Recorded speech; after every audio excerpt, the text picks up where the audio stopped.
Hey everybody, welcome back to the Here to See channel. Have another Here Journal for you. Numbers chapter 27, the record of the wilderness journey. And the Here to See channel focused on sharing pearls of wisdom, nuggets of knowledge, understanding the difficult, and instructions for a better life. We're reading through the entire book of Numbers in the Bible, a chapter at a time, and doing a Here Journal video on each chapter. Here journaling, it's a method many find edifying to their personal relationship with the Lord. Check out replicate.org to learn more about here journaling. But now, let's read and listen to Numbers chapter 27 in the New Living Translation from the YouVersion Bible app. Then I'll share my Here Journal with you. Chapter 27. The Daughters of Zelophehad. One day a petition was presented by the daughters of Zelophehad, Mahlah, Noah, Hoglah, Milcah, and Tirzah. Their father, Zelophehad, was a descendant of Hefer, son of Gilead, son of Machir, son of Manasseh, son of Joseph. These women stood before Moses, Eleazar the priest, the tribal leaders, and the entire community at the entrance of the tabernacle. "Our father died in the wilderness," they said. "He was not among Korah's followers who rebelled against the Lord. He died because of his own sin. But he had no sons. Why should the name of our father disappear from his clan just because he had no sons? Give us property along with the rest of our relatives." So Moses brought their case before the Lord. And the Lord replied to Moses, "The claim of the daughters of Zelophehad is legitimate. You must give them a grant of land along with their father's relatives. Assign them the property that would have been given to their father. And give the following instructions to the people of Israel. If a man dies and has no son, then give his inheritance to his daughters. And if he has no daughter either, transfer his inheritance to his brothers. If he has no brothers, give his inheritance to his father's brothers.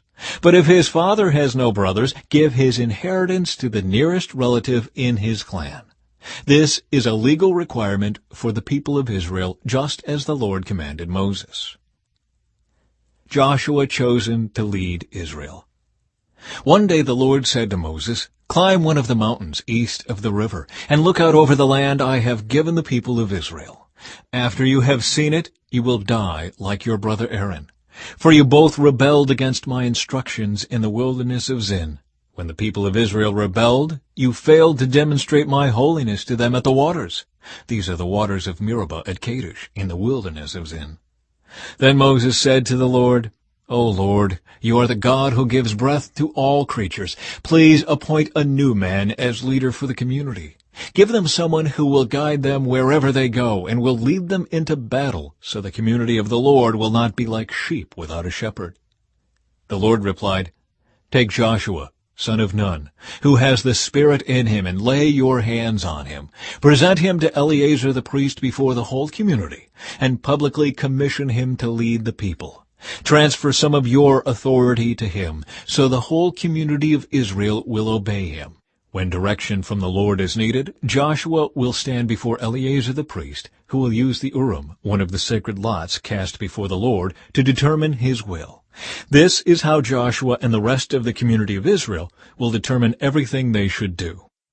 So Moses did as the Lord commanded. He presented Joshua to Eleazar the priest and the whole community. Moses laid his hands on him and commissioned him to lead the people, just as the Lord had commanded through Moses. And that was Numbers chapter 27 in the New Living Translation from the YouVersion Bible app. Now for my Here Journal, first the highlight, Numbers chapter 27, verses 18 to 21. Verse 18, the Lord replied, "Take Joshua, son of Nun, who has the Spirit in him, and lay your hands on him. Present him to Eleazar the priest before the whole community, and publicly commission him to lead the people. Transfer some of your authority to him so the whole community of Israel will obey him.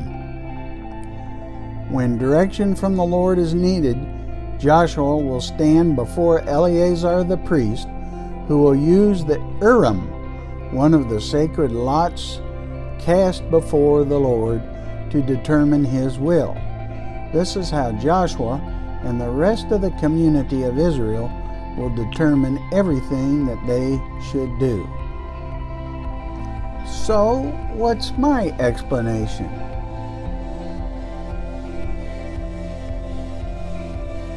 The Lord appointed Joshua to lead the people of Israel. When direction of the Lord was needed, Joshua was to stand before Eleazar, the chief priest, who was to use the Urim, one of the sacred lots cast before the Lord to determine His will. The Urim is described as a priestly device. The Urim and Thummim was a priestly device for obtaining oracles. On the high priest's ephod, an apron-like garment, lay a breastpiece, a pouch inlaid with 12 precious stones engraved with the names of the 12 tribes of Israel, that held the Urim and the Thummim. By means of the Urim, the priest inquired of Yahweh on behalf of the ruler. Only for the king, the high court, or someone serving a need of the community. They were one of the 3 legitimate means of obtaining oracles in early Israel. Urim, dreams, prophets, reference 1 Samuel 28, verse 6. Owing to the ocular character of the Urim, the breastpiece is called the breastpiece of decision. And that's reference the Jewish Virtual Library, that link there and in the description below.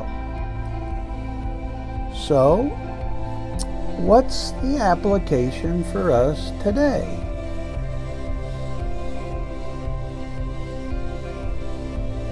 God provided a way for His people to obtain direction directly from Him via their leader, Joshua, their priest, Eleazar, and the Urim.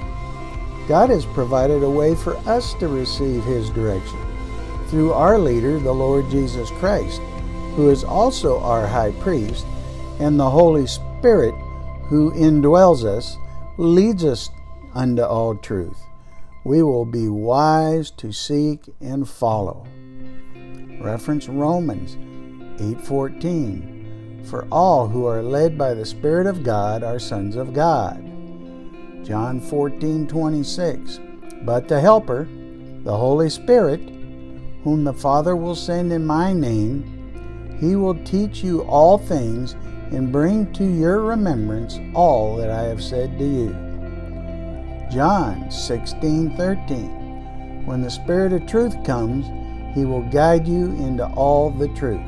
For He will not speak on His own authority, but whatever He hears, He will speak, and He will declare to you the things that are to come. Galatians 5:16. But I say, walk by the Spirit, and you will not gratify the desires of the flesh. Romans 8:26. Likewise, the Spirit helps us in our weakness, for we do not know what to pray for as we ought, but the Spirit Himself intercedes for us with groanings too deep for words. Galatians 5:25. If we live by the Spirit, let us also keep in step with the Spirit. Romans 12:2. Do not be conformed to this world, but be transformed by the renewal of your mind, that by testing you may discern what is the will of God, what is good and acceptable and perfect.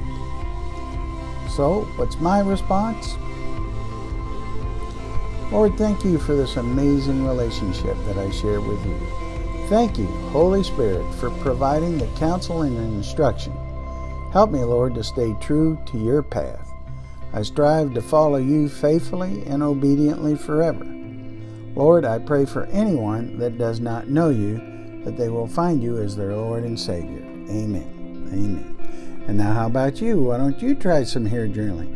Highlight, explain, apply, respond. You'll be so glad you did. Comment below. Share your experiences with us. If you don't know Jesus as your Savior, read the Gospel of John chapter 3 to learn about His forgiveness and talk to God about it. Oh, talk to the Lord. God bless.